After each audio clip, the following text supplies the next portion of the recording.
Present మనం ఏంటంటే గుర్రంగూడ అంటే దీనికి సంబంధించి ఒక ఇన్సిడెంట్ మార్నింగ్ వెలుగులోకి రావడం అయితే జరిగింది. అండ్ ఈ విషయం తెలుసుకున్న వెంటనే మేమైతే ఇక్కడికి రావడం జరిగిందనమాట. అయితే ఇంకా పెద్ద ఆయనని ఏంటంటే కన్న కొడుకులే ఇంట్లో నుంచి బయటికి తరిమేసిన పరిస్థితులు అనమాట. అయితే ఎందుకని తండ్రిని ఇవాళ బయటికి పంపించే పరిస్థితి ఎందుకు ఏర్పడింది, అసలు ఏం జరిగింది అని పూర్తి డీటెయిల్స్ అయితే తెలుసుకుందాం.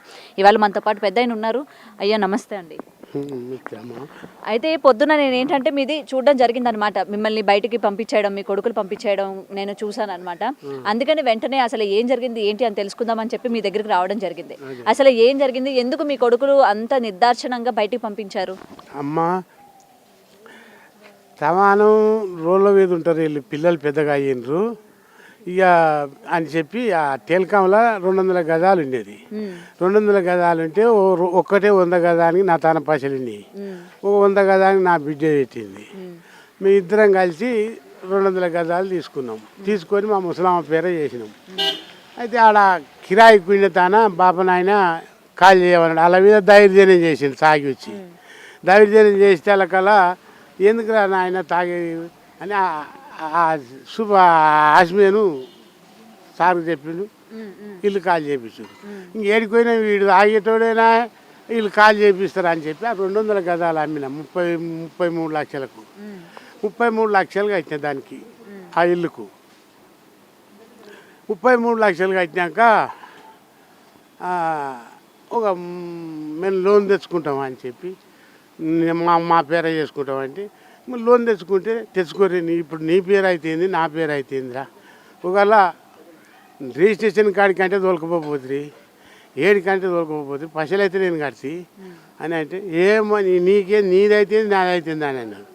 2 నెలల తర్వాత నాకు 2 కొడుకులు 2 బిడ్డలు.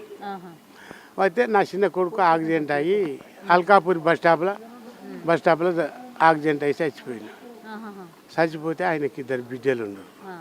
నేను అన్న ఓనాడు అమ్మ ఏమిరా మరి ఆ పిల్లలు కూడా ఇంత పాలు ఇవ్వాలి, ఇంకా తండ్రి లేని పిల్లలే చిన్నప్పటి నుంచి నా ఇంకా కష్టం చేసినవాడు వాడు, నువ్వు ఆ ఒక్కనాడు కష్టం చేయకపోతువు అని చెప్పి నేను అన్న నాకేం చేసాడు, నా కొడుకుది ఫోటో ఉంటే ఫోటో తీసుకుపోయి పలక తెంగిండు. ఎక్కడో వాళ్ళకి తెంగిండు.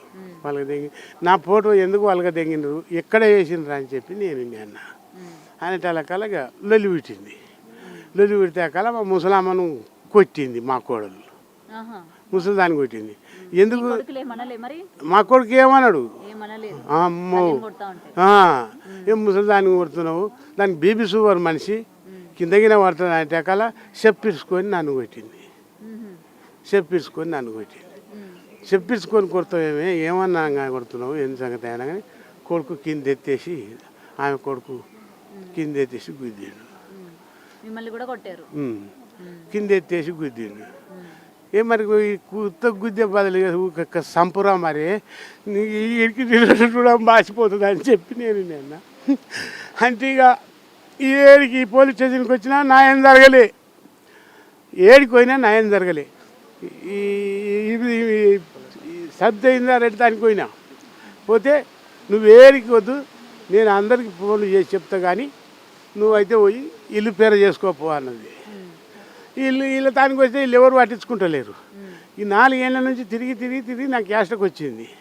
ఏస్టకు వచ్చినాక పోయి సంఘం వాళ్ళ కాళ్ళ మీద పడ్డామ్మా నీ కారణం. బిడ్డలు ఏమంటున్నారయ్యా? నా బిడ్డలే పెడుతుంది. ఇప్పుడు ముసలిదానికి 6 లక్షలు అయినాయి. 6 లక్షలు అయినాయి. ఉంటుందా చచ్చిపోయిందో చెప్తలేదు డాక్టరు. మా తోటి గుర్ర అంటారు అంతే కానీ చచ్చిపోయిందా ఉండదా అని ఏది చెప్తలేరు వాళ్ళు, చెప్తలేరు. ఎలాగనే ఉన్నది మొత్తం. మీరు మొత్తం కూడా ఏంటంటే ఈయనతో పాటు ఉన్నారు కదమ్మా. మొత్తం ఇవాళ పోలీసుల దగ్గర కూడా కంప్లైంట్ ఇవ్వడం జరిగింది. పోలీసుల దగ్గర నుంచి ఎటువంటి సమాచారం అందుతుంది, వాళ్ళు యాక్షన్ తీసుకుంటున్నారు? పోలీసుల దగ్గరికి వెళ్ళి పొద్దున సిఐసార్ వచ్చిందండి అమ్మ. పొద్దున 6 గంటలకు వెళ్ళి ధర్నా నడుస్తుంది. అక్కడ కూడా స్పందన కూడా మా ముందరనే డైరెక్ట్ వచ్చి కోడలు మళ్ళీ కొట్టడం అయింది, కొడుకు కూడా కొట్టడం అవుతుంది. కొడుకు ఖాళీ చూస్తూ ఉన్నాడు, మనమడు వచ్చి అడ్డగల గొంతు వీసుకోవటం కూడా జరిగింది. మేము ఒక 30 మంది ఉన్న తర్వాత కూడా మా ముందరనే డైరెక్ట్ కొడతా ఉంటే ఇది దారుణమైన చెప్పేసి మొత్తం ఈడిచి కింద పడేసిండు. కింద పడేసినాక కూడా తీసుకొచ్చి ఆయన ఆపేసేసిన తర్వాత మేము ఇప్పటిదాకా జరిగింది, మీరు ఏ విధంగా పోతారు, ఎట్లా ధర్నా చేస్తారు అంటే సమాజం జంతువులకైనా ఉన్ని మానవ ఒకరికొకరు కాపాడగానే 6వ నెల 26 తారీఖు వచ్చింది జియో కలెక్టర్ దగ్గరికి వెళ్ళి. కనీసం డిపార్ట్మెంట్ కూడా 2-3 సార్లు కంప్లైంట్ ఇచ్చిన. ఇప్పుడు దాకా సిఐ సార్ ఇప్పుడు పిలిపియడం జరిగింది. ఏంటంటే మీరు అక్కడికి రండి, మీ కొడుకు దగ్గరికి వీళ్ళు ఏం కావాలో నేను న్యాయం చేస్తానని చెప్పారు. అందుకే పెద్ద మనిషి మళ్ళీ ఇక్కడ తీసుకొని వచ్చినాము. మరి భార్య గురించి కూడా చెప్పారా? ఆయన గురించి ఆవిడ పరిస్థితి ఎలా ఉంది ఏంటని ఒకసారి చూపించండి. సార్ని కూడా అక్కడ లెటర్ మేము చూపించడానికి కూడా చేస్తే కూడా సార్ కొంచెం ఆవేదం పడ్డాడు మా మీద. అసలు ఏం జరుగుతుంది కూడా తెలియకుండా ఒకరింటి మీదకి ఎట్లా వస్తారు అంటే సమాజంలో ఇట్లాంటి ఘోరాలు ఎన్ని జరుగుతూ ఉన్నా కూడా సిగ్గు చెట్టకుండా ఏమి తెలియకుండా కూర్చోమని చెప్పడానికి మాత్రం వినిపిస్తుంది మాకు.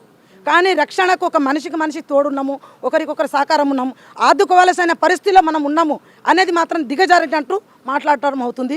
కానీ ఒకసారి మళ్ళీ రిక్వెస్ట్గా తెలుసుకుందామని చెప్పి ఇప్పుడు ఏం న్యాయం చేస్తారో సార్ దగ్గర అడుగుదామని చెప్పి తీసుకొని వచ్చినాం. కనీసం ముసలమ్మ దగ్గర కూడా పోయి కలిపించే పరిస్థితి లేదు. ఆమె సచ్చిందా ఆల్మోస్ట్ ఫోన్ వచ్చింది చచ్చిపోయిందని తనకి చెప్తే బాగుండదని చెప్పి ఇంకా మేము చెప్పాలి. తనని ఎక్కడికి తీసుకెళ్లాలో కూడా తెలియని పరిస్థితి. ఆల్మోస్ట్ ఫోన్ వచ్చేసింది. ఇప్పుడు దానికి సార్కి మేము సార్ ముసలమ్మ ఆల్రెడీ చనిపోయింది, సరే 30 లక్షలు 33 లక్షలు ఇచ్చినా అని చెప్తుండు. ఆయన 33 లక్షలు తీసుకొని తిని బతికేటోడు మనిషి కాదు. రేపైనా సావచ్చు, మాపైనా సావచ్చు, నెలకైనా సావచ్చు. కానీ ఆ భార్యని చూసుకునేటానికి కూడా నాకు లేదు. చచ్చిపోతే బాడీ తేవాలంటే ఎట్లానే ఆశ్రయం కోరుతుండు. దానికి ఇది మీడియా వాళ్ళ మిత్రులందరూ స్పందించాలి. ఖచ్చితంగా మనకు మారేసరికి ఇలా న్యాయం జరిగే వరకు అందరు అండగా ఉండాలని. హాస్పిటల్లో ఉన్నారన్న విషయం తెలిసిందా? అల్కాపూర్ నక్షత్ర. మరి వెళ్ళారా ఇప్పుడు హాస్పిటల్ దగ్గరికి వెళ్ళారా? పొద్దున అసలు ఇంటి దగ్గర తెలుసుకుందాం ఏంది. వారం రోజుల నుంచి నీళ్ళలో పడి ఉన్నాడు, వారం రోజుల నుంచి ఆఫీస్ చుట్టూ తిరుగుతున్నాడు. అసలు ఏంది ఈమెకి ఇంత దూరం వర్షం పడతా ఉంటే వారం రోజుల నుంచి బయట ఉన్నారు. 10 రోజులు అయింది తిరగబెట్టి. ఆయన 10 రోజులు తిరుగుతా ఉంటే కూడా నాకు ఫోన్ ద్వారా రాత్రి తెలిసింది. రాత్రి తెలియగానే ఇమ్మీడియట్ పోతే పొద్దున రోడ్డు మీద సంఘం శివలాల బంజారా సంఘానికి వచ్చారు. రాగానే తెలియగానే పొద్దున నిజమేంది తెలుసుకోవాలి, అసలు ఏందనేది తెలుసుకుంటే పరిధిలో తెలుసుకోవచ్చు. పోలీస్ స్టేషన్కి విషయం ఏం తెలుసుకోవాలని చెప్పి సంఘటనలో పోతే ఎందుకు వచ్చినావు ఏందనేది కూడా, ఎక్కడున్నావు, ఎందుకు వీళ్ళని తెచ్చినా అనేది కూడా లేదు. అప్రతంగా రావటం కొట్టడమే సురు చేస్తుండు. అంటే ఆ పెద్ద మనిషి ఎందుకు వచ్చిండు, వీళ్ళు ఇంతమంది ఎందుకు వచ్చి అసలు మీకేం చెప్పిండు, ఏం చెప్పి తీసుకొస్తే వచ్చిరు అనేది కూడా సమాజం అడగకుండా కొడుతుంది. అరే నువ్వు అట్లా చేసినావు ఇట్లా చేసినా అది విధి చేసి కొట్టడమే సురుజంగా తను అడగడం లేదు. దాని తర్వాత మేము అందరం కలిసి వాళ్ళని లోపలేసి తలపేసినాం. వాళ్ళు కొడతా ఉంటే వాళ్ళనే లోపలేసి మేము తలపేసాం. ఇది దారుణం ఆయన మీదగా. అందుకే సార్ దగ్గర మీరు ఏదైనా విషయం ఫస్ట్ పోలీస్ స్టేషన్కి ఇవ్వాలి. ఆల్రెడీ కలెక్టర్ ఇచ్చిన నేను తీపించిన ఫోన్ వాట్సాప్ ఆడదు వేరే వాళ్ళు పంపిస్తే తెలిసిన వాళ్ళు పంపిస్తే నేను తీపించిన పొద్దున తీపిచ్చి కలెక్టర్కి వెళ్ళి ఇది వచ్చింది సార్ లెటర్, మరి ఏ విధంగా న్యాయం చేద్దాము. సరే ఆయన ఇల్లు అయినా అడుగుతుండు, ఆస్తి అయినా అడుగుతుండు. ఆస్తి ఇవాళ తీసుకున్నా రేపు చచ్చిపోయేటోడే. కానీ తన భార్యని హాస్పిటల్కి వెళ్ళి డిశ్చార్జ్ చేసుకురావాలంటే కూడా పైసలు కావాలంటారు. ఏ విధంగా ఆ పోలీస్ స్టేషన్లో కూర్చున్నా, ఇక్కడ కూర్చున్నా, నలుగురు కావాల్సిన అంటే నలుగురిని కూర్చోబెట్టి మాట్లాడి తను న్యాయం చేద్దాం అంటే మీరు పిఎస్ దగ్గరికి రండి, నేను ఖచ్చితంగా న్యాయం చేస్తానని చెప్పి సార్ అన్నారు. అందుకే ఇడికి రావడానికి అయిందమ్మ. ఇది ఇక్కడ న్యాయం జరగకపోతే ఆయన ప్రాణం పోయినా ఆయనతో పాటు సొంతంగా మేము కూడా ఇదే వర్షంలో ఆయన తడి కూర్చుంటానికి సిద్ధంగా ఉంటాం. నా పేరు సక్రీబాయ్, శివలాల్ బంజారా సంఘం రాష్ట్ర నాయకులు, భారత communist party CPI getter council number. నేను సో ఏది ఏమైనా సరే ఏంటంటే మీకు న్యాయం జరగాలనే కోరుకుందాం. అయినా సరే ఇంత అమానుషంగా కన్న కొడుకులే కొడుకు ఇట్లా చేయడం అనేది నిజంగా దౌర్భాగ్యమనే చెప్పాలమ్మా. ఇంకో విషయం, ఇంత ఏజీ తన ఏజీ కూడా మనం బతుకుతామో లేదో తెలియదు. తన ఏజీలో కూడా మనం ఉంటామో లేదు.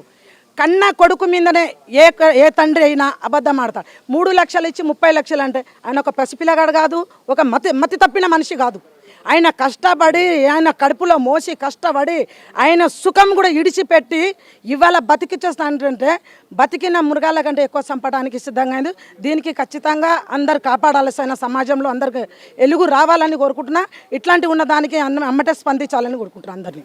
అండ్ మీరు ఇప్పుడు లీడ్ తీసుకున్నారు కాబట్టి ఎలాగ పోలీస్ డిపార్ట్మెంట్కి మీరు డిపార్ట్మెంట్ వరకు వచ్చి మీరు ఈ విషయాన్ని తెలియజేశారు కాబట్టి డెఫినెట్గా సిఐ గారు యాక్షన్ తీసుకుంటారు. డెఫినెట్గా దీని గురించి మాట్లాడతారు. అలాగే ఆయన వైఫ్ ఎవరైతే ఉన్నారో ఆమెను కూడా బయటికి పంపిస్తారని అయితే డెఫినెట్గా అంటున్నారు. మీరు అంటున్నారు ఆమె చనిపోయిందని కూడా. మరి ఇప్పుడు మళ్ళీ కూతురులతో మాట్లాడారా? వాళ్ళ కూతురుతో మాట్లాడుతూ ఉంటే సైట్కి పిలిపించి ఇప్పుడు చెప్పింది డిఫరెంట్. కాకపోతే మళ్ళీ ఆయన లోలో గుమిలిపోతాడని చెప్పి ఆయన మాట్లాడుతుంది, కళ్ళు తెరుస్తుంది, చూస్తుంది అనేది ఉంది. డిక్లేర్ ఇక్కడ ఏమైనా తెలిసిపోతే అవి ఇప్పుడు 10 నిమిషాల్లో మనకు తెలిసిపోతుంది. ఇప్పుడు సార్ ఏం చెప్తారో సార్ దగ్గరికి తీసుకెళ్తున్నాం. నిన్న 3 డేస్కి వెళ్ళి తిండి లేదు, నిద్ర లేదు, కూర్చుంటాను. ఇప్పుడు కొంచెం ఛాయ్ తాపించుకొని తీసుకొచ్చినాం. ఆ పరిస్థితి కూడా చూడలేకుండా పొద్దున్న మా ముందు మళ్ళీ కొట్టడం దెబ్బలు. ఆయన ఆ బాబు మీద మనమడ మీద ఆల్రెడీ ఇంతకుముందు కేసు ఉందంట. గంజాయి తాగుతాడు, అదేంది గంజాయి అమ్ముతాడు. గంజాయి తాగుతాడు. ఇదివరకు దూదిపేట పోలీస్ స్టేషన్ లో పడితే ₹1,00,000 కట్టి ఇడిపించుకొని వచ్చిన తాతకు ఈ రోజు ఘటంగా అదే నిశతోటి అదే దాడి చేయటం. మళ్ళీ ఎస్ఐ పోయి దండం పెట్టి నువ్వు వచ్చినావు వచ్చారు మీరే. నేనే దండం పెట్టా, కాలు పట్టుకుంటే పెద్ద వద్దు కొట్టని, నువ్వు కాలు పట్టుకోవద్దు, ఇడిచిపెడతా పట అని ఇడిచిపెట్టాడు ఎస్ఐ దూదిపేట గుడం పోలీస్ స్టేషన్. ఇప్పుడు నా ముసలిది బతికితే నాకు అదే సాల్ది, దండం పెడతా. నా పైసలన్నా నాకు రావాలి, ఆ ఇల్లు అన్నా నా పేరు కావాలి. ఈ రెండే. ఆవేదమ్మ కూడా తన భార్య బతికి ఉంది, నేను కాపాడుకుంటా, నాతోటి కలకాలం కలిసి కాపురం చేసి నలుగురు పిల్లల్ని కలిసి నాతోటి ఇంత ఏజ్ గడిచింది కాబట్టి తను బతికి ఉంది. ఆ బతికించుకుంటానికి ఆస్తి కావాలని కోరుకుంటుంది, కానీ ఆ ఆస్తి తిని ఆయన అమ్ముకొని ఇంకోటి ఏదో చేయడానికి మాత్రం కోరుకోవట్లేదు అనేది ఆవేదన ఆయన దగ్గరికి వెళ్ళి మనకు కనిపిస్తుంది. అయినా ఇంత వయసు ఆయన చూస్తుంటే మనకే చాలా అనిపిస్తా ఉంది కదా, అసలు ఏ విధంగా కొట్టాలనిపించింది అసలు వాళ్ళకి అర్థం కాదు. కానీ కొంచెం కూడా కోడలు చెప్పు తీసుకొని నాకు కొడితే ఇప్పటికీ చెవిని రాదు. అంటే మంచిగా అన్నం పెట్టని ఇది అని పిలిపించుకొని లోపల గొల్ల మెసి కొడతారంట ముసలోనికి. ఆల్రెడీ కొట్టారు కూడా అయిందాక. ప్రాణభయం ఉంది, ఏ టైం అయినా ఇడిసి పెడితే కూడా ఆస్తి ఇస్తాన్ని కూడా చంపడానికి సిద్ధంగా ఉన్నారు. ఆయన ఏమైనా కూడా కారణం వాళ్ళే. అంట 6 లక్షలు నాకు పెట్టు, నేను కేసు తీసేస్తా, ఆ ముసలోనికి చంపేసి కేసు నేను చేసుకుంటా అని అన్నాడంట. ఎవరు లాయర్ అంట. ప్రజలకు న్యాయం చేయాల్సిన న్యాయమూర్తి అనమాట ఇట్లాంటి పనులు అనమాట. నైట్ సంపూర్రి తెలంగాణ మొత్తుకోర్రి, నేను బయట చూసుకుంటా అన్నాడంట ఆయన. అన్న నాటి నుంచి ఇక ఒకటే ఉరుకులాట. ఆయన గురించి చెప్పారా పోలీసులకి? చెప్పారా? ఇప్పుడు చెప్పినా సార్ ఇంకా ఆవేదనలో వచ్చింది. అక్కడ మేము ఏం చెప్పినా కూడా ఈయన పరిస్థితిలో లేకుండే సార్ అక్కడ. మరి సరే ఇప్పుడైనా ఏం చెప్తారని కోరుకుంటే అడుగుదామని చెప్పి వచ్చినాం. ఇప్పుడు ఉంది. అయితే ఇదండి పరిస్థితి. ఇక్కడ చూస్తున్నారు కదా ప్రెసెంట్ ఏంటంటే ఈ పెద్ద ఆయనకి సంబంధించి వీళ్ళందరూ కూడా